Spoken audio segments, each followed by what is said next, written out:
السلام علیکم ورحمۃ اللہ وبرکاتہ۔ ناظرین، امید کرتا ہوں آپ سب خیر و عافیت کے ساتھ ہوگے۔ جیسا کہ آپ کو بھی معلوم ہے کہ الحمدللہ عز و جل ابھی ہمارے درمیان بہت ہی مبارک مہینہ شعبان المعظم جاری و ساری ہے، اور اسی مبارک مہینے میں ایک بہت ہی رحمت والی، برکت والی اور بہت ہی مبارک شب آتی ہے جس کا نام ہے شب برات، جو کہ عنقریب آنے والی ہے۔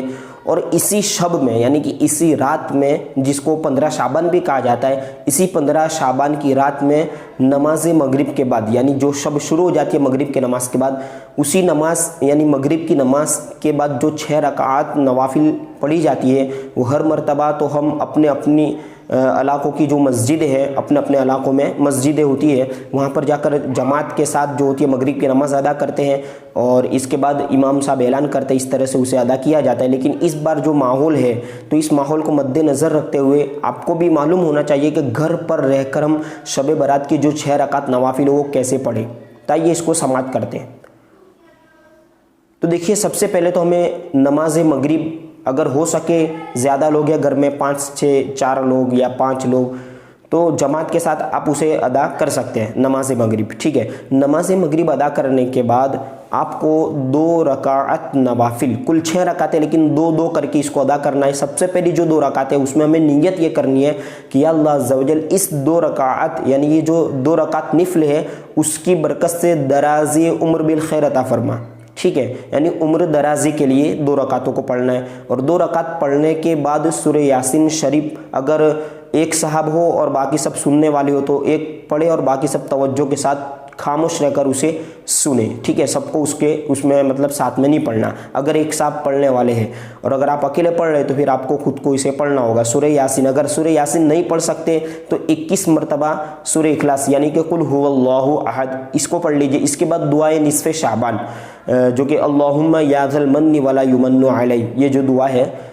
دعائے نصف شعبان، اس کو ایک بار پڑھ لیجئے۔ یہ 2 رکعت ہو گئی۔ اس کے بعد دوسری 2 رکعتیں، تو دوسری جو 2 رکعت ہم پڑھیں گے، اس کی نیت یہ ہوگی کہ اللہ عز و جل اس 2 رکعت کی برکت سے تمام بلا اور مصیبت سے میری حفاظت عطا فرما۔ بلا اور مصیبت سے حفاظت کے لیے 2 رکعت ہمیں ادا کرنی ہے، دوسری 2 رکعت۔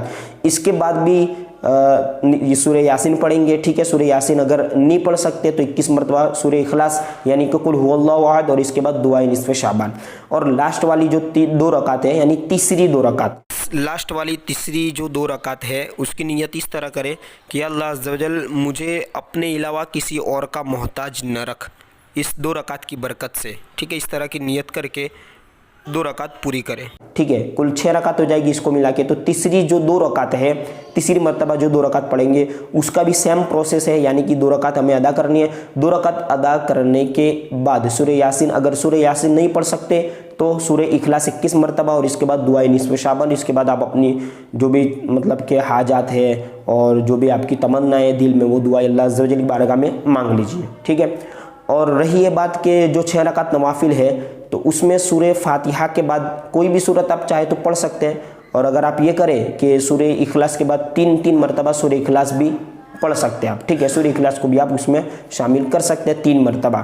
تو یہ ہو گیا 6 رکعت پڑھنے کا طریقہ۔ اگر ایک صاحب ہے جو بلند آواز سے سورہ یاسین اور دعائے نصف شعبان پڑھتے، تو باقی لوگ خاموشی اور توجہ کے ساتھ سنیں، ان کے ساتھ پڑھنے کی کوشش نہ کریں۔